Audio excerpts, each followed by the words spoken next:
for spacious skies, for amber waves of grain, for purple mountain majesties above the fruited plain. America, America, God shed his grace on thee and crown thy good with brotherhood from sea to shining sea.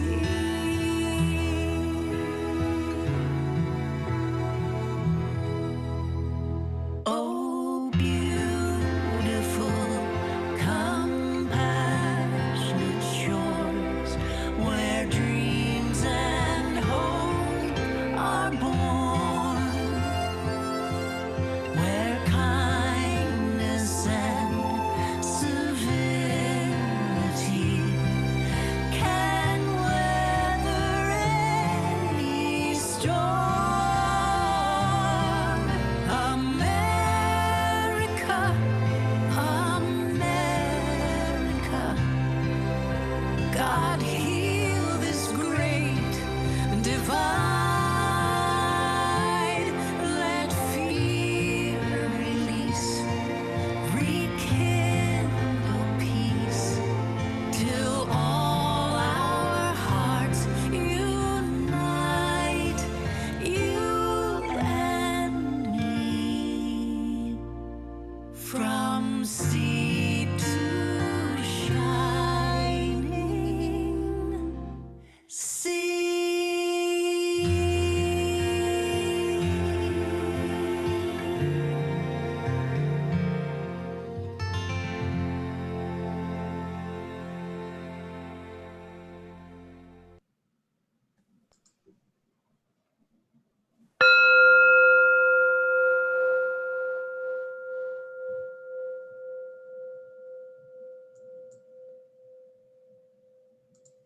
Good morning, everyone.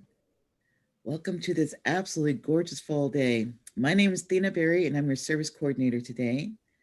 Jesse is our Zoom host. Karen and Sandy are at the Church for our Chalice and Joys and Concerns. And Reverend Sara Dendy-Green is our speaker today. The Reverend Sara Dendy-Green is the Youth and Young Adults Program Manager for the Unitarian Universalist Association, a Southern, cis, queer, poly, Black femme minister who's New Orleans born.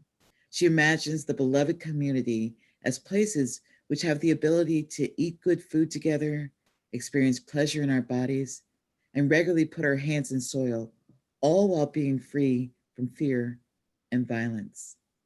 We're so glad to have you here this morning, Reverend Sara. We've had glitches in our virtual services, and that's never stopped us from finding our way to a meaningful and joyful service.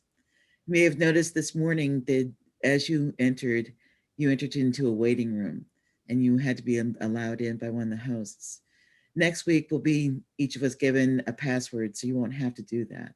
But don't worry, if you don't have the password, we will let you in, so don't worry about that. If something does go wrong, we'll figure it out, nod our heads knowingly at each other. So let's go ahead and light our chalice. A Spark of Joy by Melanie Davis.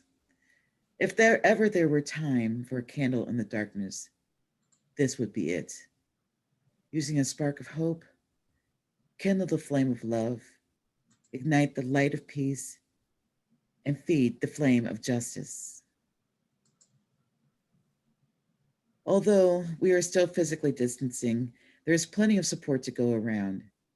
Reach out to our minister, Reverend Cynthia Kane, by email at cyncane@gnuuc.org or cell phone 859-221-3034 to tap into that support network as you need.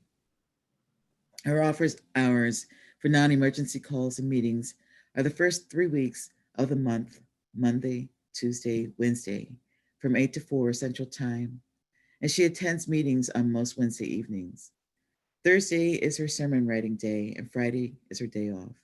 You can call, text, or email any day for urgent matters.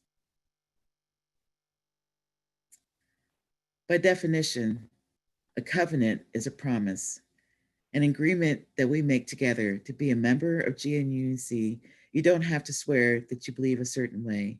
We have a covenant we believe has value in clarifying how we treat each other and how we expect to be treated. Please join me in meaning these words. We covenant together to make a welcoming community, to walk together in the way of truth and love, to seek the life of the Spirit as it is known by each person, to support each other in thought, word, and deed as we work to build a better world. Our first music chosen for us by Reverend Sara today is Blessed Motion, sung by Alex Pham with words by Annie Zylstra. Please sing along with this lyrical circle song.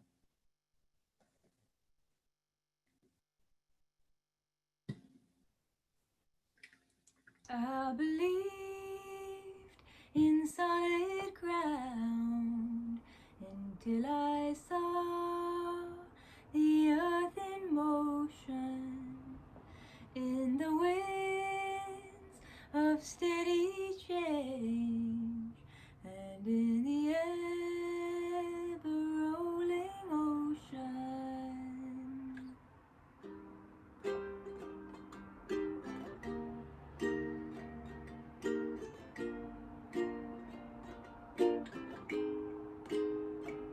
I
morning. I don't know about you all, but it certainly feels like the earth has been in motion this week in some really rigorous ways.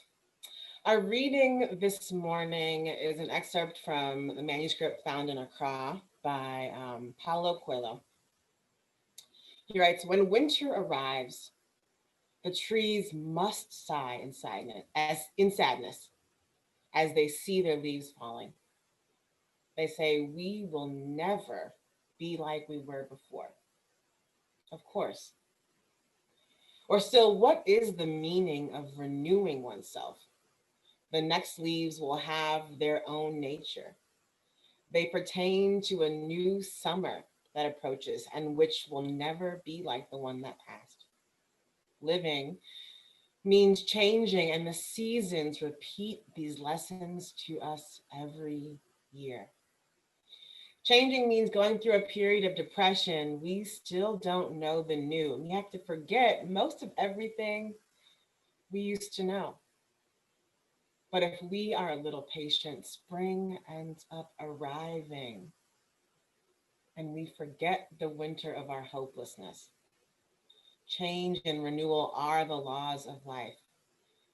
It's best to get used to them and not suffer about things that only exist to bring us joy.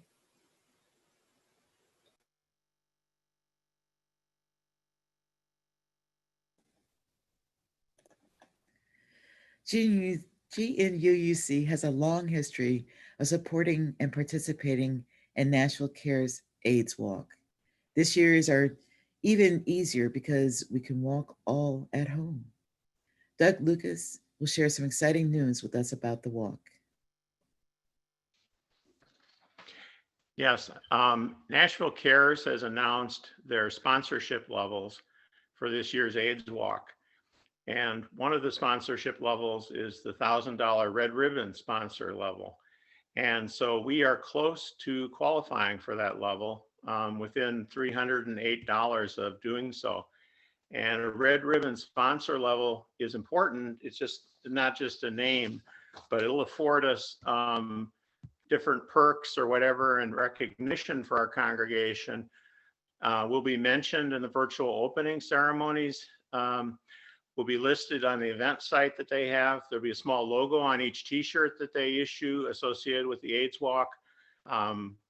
And also, let's see, will be an event branding across the website, and then all their social media will make some mention of our sponsorship. And so that's the exciting news. And it could advance then slide. So as before, you can donate online through Breeze, and probably familiar with that of calling the phone number shown, indicate what you have to share. Share the plate will be processed now as we get into the final approach, if you will, to reaching the $1,000 level. We'll be contributing 100% of what you donate. It will not be a traditional split as we do a share the plate, but 100% of what you contribute will go toward reaching the total of $1,000 that we need to reach. And so also you may mail, if that's your choice, your check to GNUUC 374 Hicks, which is indicated on the screen also. So I would appeal to you to do this. I think it's very important to us as an achievement of reattaining the level of contribution of the past of $1,000, and this year having the special benefit to GNUUC of being recognized in the Nashville metro area and with the AIDS Walk individually as our congregation and our outreach. Thank you.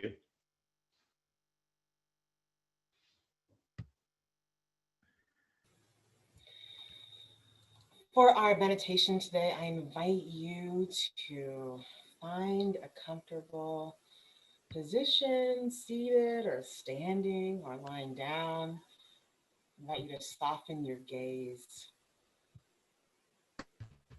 and listen to the words by Wendell Berry. To know the dark.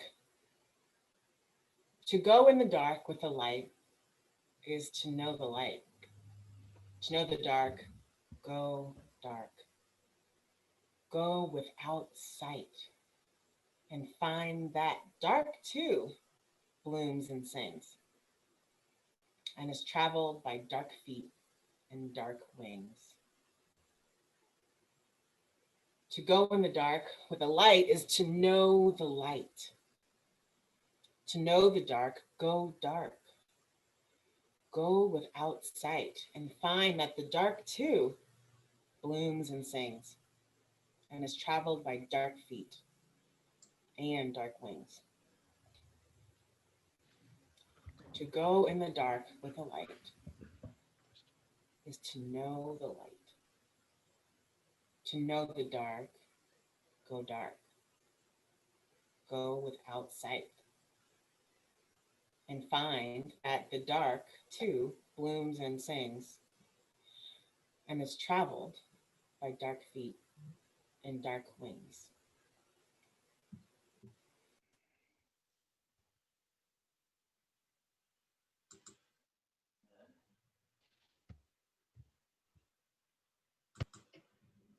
Oak and leaves in the merry wood so wild, when will you grow green? Ah, fairest maid, and thou be with child, lullaby mayst thou sing. Ah, lulla, lullaby, lulla, lulla, lullaby, lullaby mayst thou sing. Ah, oak and leaves in the merry wood so wild, when will you grow green? Ah, fairest maid, and thou be with child, lullaby mayst thou sing. Ah, fairest maid, and thou be with child,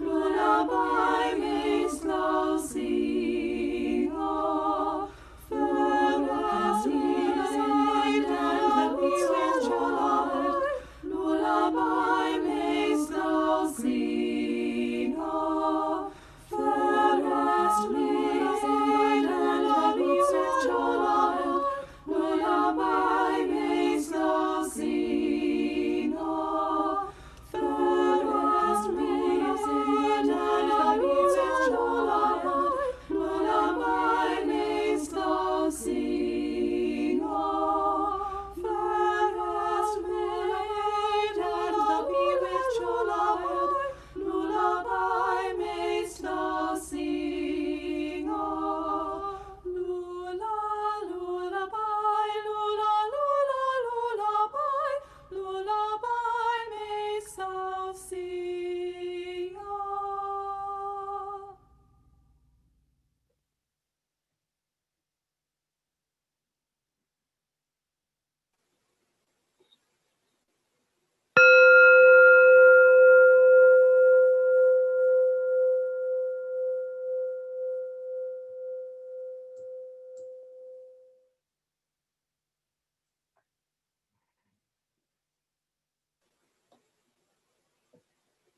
Good morning again.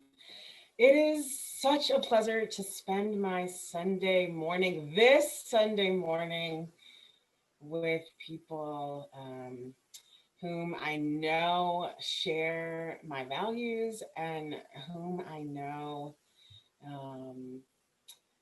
are working towards the same thing. I am feeling the world shifting with the decision around Breonna Taylor's death and the loss of a really special leader in our Unitarian Universalist communities, but as a Southern person, as a queer person, feeling the loss of Alandria Williams as E transitions to work alongside us as an ancestor, which feels earth shifting. I'm going to ask for your patience this morning. I grew up going in New Orleans, which is a very Catholic place. And so, and I went to Catholic schools, and Despite my best efforts, I still love to talk about Mary. So that's where we're gonna go this morning. And I also will ask your patience for the ways in which I'm about to use time. We're talking about Advent, which is like not yet, but it also is right now. So just bear with me. I think it's gonna be a great ride. And we're gonna start off with Octavia Butler. So Octavia Butler is a Black writer most known for her books, The Parable of the Sower and Kindred, and uses her imagination to find hope in the midst of despair. In Parable of the Sower, she imagines the year 2024. Yikes. She envisions the erosion of the natural earth alongside the takeover of corporations and communities of poor people without any support. In this world, the main character, Olamina, is living amidst chaos and destruction, fire and famine and violence. After trying to make it work within her gated community, she ventures away. Throughout her travels, she begins to meet people and build community. And as part of her survival strategy, she develops and records her personal theology, which she believes can help guide humans to their destiny. Lauren Olamina produces a book of the living that outlines her religion of Earthseed. The thing that has really been sticking with me this week is that even amidst the world crumbling in front of her face, Lauren thought that the most important thing to do was write down what she knows that she knows that she knows from living, from her embodiment, and not much else.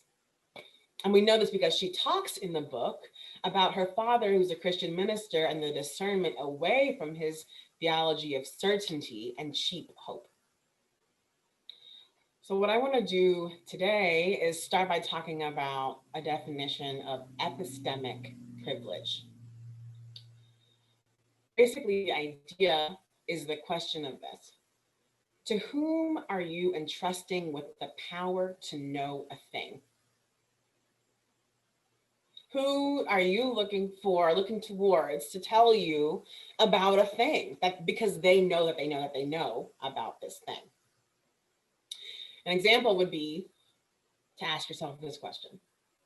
Who would you trust to tell you about governance in a border town in Arizona or the sustainability of our food systems?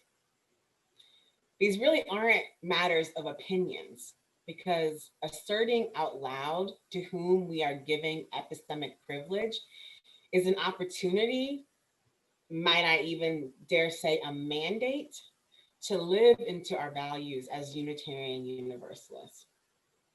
Sometimes I like to get a little creative and rework or refine or clarify our principles. And don't worry, some folks are already reworking them. It's called the Second Principle Project. And so I'm not doing anything that's blasphemous. But you know that one about the responsible search for truth and meaning? I want to clarify that a little bit for today. I think that that principle is talking about the work of thinking through epistemic privilege. I want to offer you this way out thought, and then we can get back to Lauren and the end of the world. Is everything, every question, ours to search for truth and meaning about? Must we claim epistemic privilege for every question? I realize that that's a whole Bible study in and of itself, but for the purposes of this morning, we are going to experiment with giving Lauren Olamina, a Black girl surviving the end of the world, the epistemic privilege regarding surviving the end of the world. And what she knows that she knows that she knows is written, is gifted to us in Earthseed. The three tenets of Earthseed are these. Number one, God is change. Number two, shape God. And number 3, the destiny of Earthseed is to take root among the stars. The Book of the Living is divided into verses that are like short poems and proverbs. Today, I want to talk about verse 59, which reads this: to explore the vastness. The destiny of Earthseed is to take root among the stars. It is to live and thrive on new earths. It is to become new beings and to consider new questions. It is to leap into the heavens again and again. It is to explore the vastness of heaven. It is to explore the vastness of ourselves. As far as religions are constructed, most have a theology of salvation or purpose, are, as you might call, beloved, working towards beloved community. The third tenet of Earthseed gives us a compass towards our purpose and identity. And it gives this little girl the sustenance to carry on, to build community, and to love. Our purpose, she implores us, is to ask questions, to imagine new worlds, and to explore the vastness of ourselves. Easy, right? But what does it really mean to take root among the stars? At first, at least to me, it seems pretty counterintuitive. Putting down roots, I know as someone who tries to farm, typically involves some sort of solid, rich foundation, none of which exactly exists among, at least what we know, among the stars. It's all just space and space stuff. We don't have many concrete images for what this looks like. And we don't have a lot of imagery to ground ourselves in the vastness of this project. Think of a time when someone, maybe a boss, kind of gives you mediocre instructions to go do a thing. That's just like, yes, go revamp this program. But it's up to you because you know. But you don't really know. So naturally, we have questions about what exactly are we supposed to be anchoring our work to. Sometimes I find the Christian liturgical calendar helpful for naming seasons and questions of time. Earlier this year, I don't know about you, but it felt like the season of Pentecost and Lent were happening forever. And perhaps still we are in maybe those seasons. To explore this season of questions, however, I want to skip a little ahead to the season of Advent, the time of, well, more waiting. To do this, we need to return to our method question of epistemology, the how we know what we know, and how from that place we come to know our desires and construct what's possible. If our epistemology is based only in concrete facts or only in history, what we come to desire will be reflected by that. If our epistemology is based in our ever-changing bodies, then our desires will reflect that. And if our epistemology is based in a combination of those things, plus our experience in community, then our desires will speak to that. Let's, for the remainder of our time, give epistemic privilege to Mary, who is living at so many crossroads and whom I think knows a little bit about something about the crossroads that we find ourselves in now. During Advent and now, we have the opportunity to see how Mary lives into this vision. Mary is an unwed, pregnant young girl who honestly could have responded in all of the ways anger, hopelessness. This angel basically just came down to her and was like, this is what's happening to you. And I don't know if you can imagine yourself in that situation, but even as we're living in 2020, I have some snarky responses to what's happening to me that are angry and on some days are hopeless. And she does ask this question, how could this be? And I think it's a pretty polite response to something I might have told an angel appearing out of nowhere. After the angel explains what's going on, she says, let it be as it is written. But in this moment, I want to give Mary back her reproductive and emotional agency. The text prioritizes, because it was written by the voices of men in a particular context. So the least we could do would be to acknowledge that Mary had options, as do we. And we can't assume that she only had one reaction. The reaction that we got might have been the most convenient one to the Christmas story. She was human, after all. She was likely shocked and full of rage for what she thought her life was going to be like. Much like Job, how many of us thought we would be living through times such as these? One of the things we hear about in the text is that she instead chooses to become a shaper of God. So after a breather, talking to Elizabeth and doing whatever practice to calm down her nervous system, prayer or what have you, she writes the Magnificat. And in the Magnificat, she gets to choose what God she is invoking and claiming. Here's a bit of what she shares. My soul magnifies the Lord. My spirit rejoices in God, my Savior, for he has looked with favor on the lowliness of his servant.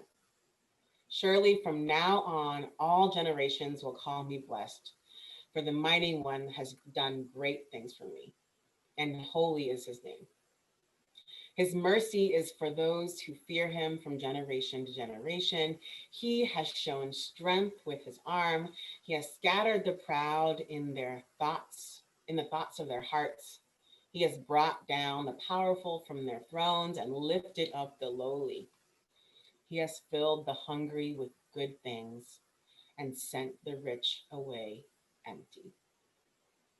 What I think is important here is that she gets to be choiceful about what God she needs in the moment. She's not just letting God get off on being the God that just imposes trauma on her. In many ways, we are a community trying to embody the spirit of Mary. We know that there is something after this, but so many questions remain as to what exactly it is. And we can't help to think ahead to all of the aches and pains and breaking apart if there is to be something else born. For Mary, and I think for us, this is deep body knowledge. So I just want to pause and invite you to check in with your body this year. How is it doing? How is it interpreting all of this information and change and shift? It would be so easy to feel powerless, so easy to let grief overcome us, so easy to shut down. But Mary teaches us to invite grief and imagination to walk alongside her. Mary asks, what else is possible? She teaches us to take root among the stars, to say, this thing happened, it really wasn't in my 5-year plan, but what else is possible with what I have here? She's not the only Even amongst the ways Mary's image has been distorted and used to put women in these tiny oppressive boxes, and trust me, I would know as a survivor of an all-girls Catholic school, despite all of the twisting, people have claimed her image as an image of resistance that continues to expand on Mary's agency, choicefulness, and imagination. In Poland, a dark-skinned Black Madonna rests. Scholar Andrew Harvey describes her Blackness as this: the Blackness of divine mystery, celebrated by the great mystics who see the divine as forever unknowable, mysterious, beyond all our concepts, hidden from all our senses in a light so dazzling, it registers on them as darkness. Others describe her as the mother of sorrow and solitude. Some describe her charge as a call to balance and wholeness. And these artists and storytellers are playing in the dark, imagining new worlds and therefore becoming new beings. Mine Red Craighead draws the connection between the Hopi spirit of the Crow Mother and the Black Madonna. Craighead writes, "Black is holy. It's the mysteries of the night sky we both come from and are contained somehow by this darkness. We both come from and are rooted by this darkness. We both come from and are held by this mystery." But let me be clear, we do not have to come to the same conclusions as Mary does in how we invite grief and imagination to accompany us in our walk. We do not have to live our lives proclaiming our own version of that Magnificat. That would be, I would venture to assume, a little ridiculous. But we can think about Mary and her storytellers as our teachers that show us how to consider new questions and explore the vastness of ourselves.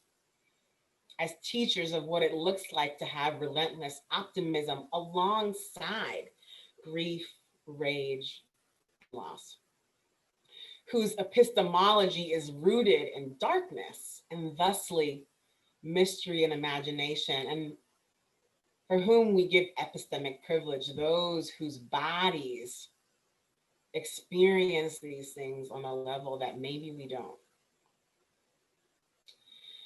So if we look toward them in this season of transition and hopefully a renewal that actually seeks to be new without forgetting the trauma and harm of the old, I imagine we might write prayers that sound like this: Hail Mary, full of grace, of rage, doubt and flexibility, fear and gratitude, the Lord is with thee. Blessed art thou among women, and blessed is the fruit of thy womb, Jesus. The fruit of thy womb, grief, of thy womb, grace, of thy womb, imagination, of thy womb, sorrow, of thy womb, heartache, of thy womb, love.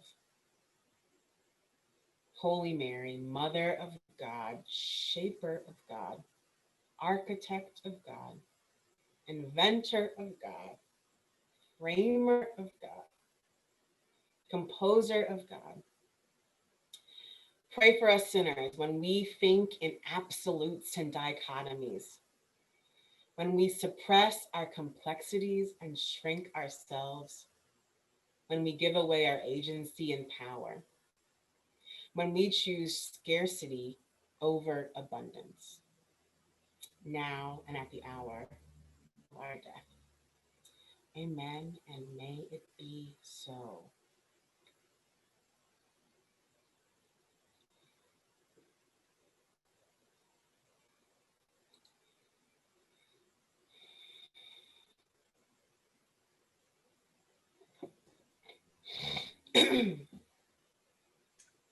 Thank you, Reverend Green. Reverend Sara, for that magical sermon. Oh my gosh, you spoke so deeply to me. Please join us in singing Are People Gonna Rise?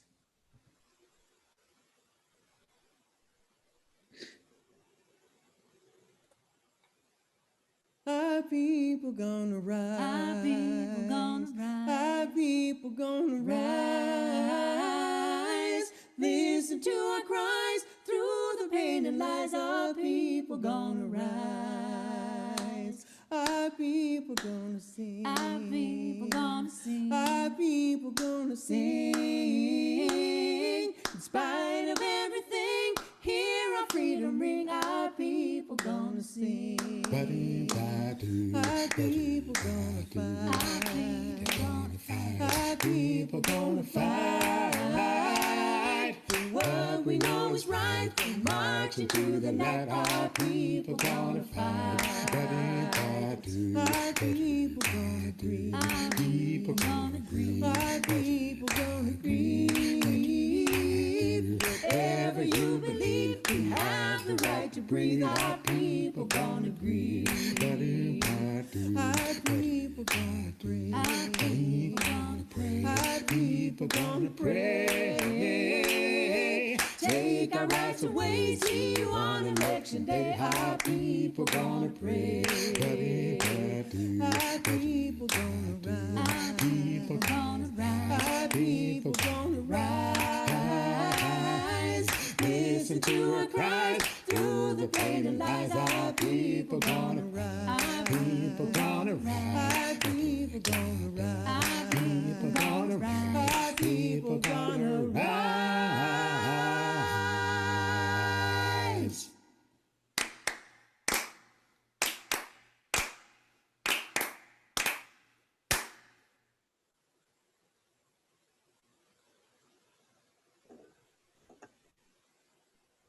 Our people gonna This ends our live stream portion of today's service. Our Zoom host will now turn off the YouTube link. So thank you to those of you watching on YouTube, and we'll see you next Sunday.